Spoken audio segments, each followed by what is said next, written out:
కర్ణుడిలోని అవలక్షణాలు. ఈ వీడియోకి ముందు వీడియోని ఒకసారి చూశాక ఇక్కడికి రండి.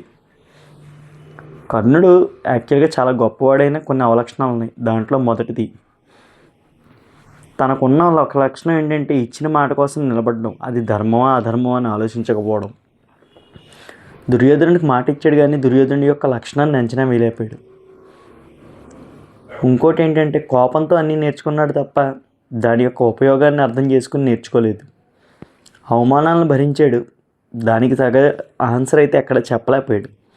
ఎందుకు చెప్పలేకపోయాడంటే తను రాధేయుడు అన్న పేరుతో పిలువబడ్డాడు కానీ తనకి మీద వచ్చిన కుల వ్యవస్థ వల్ల తనకు వచ్చిన అవమానాన్ని తన రాజ్యంలో కానీ తన చుట్టూ ఉన్న పరిసరాల్లో కానీ తన యొక్క ప్రభావంతో మార్చలేకపోయాడు. తన అత్యంత శక్తివంతుడైన కొన్ని లక్షణాల విషయంలో ఆగిపోయాడు.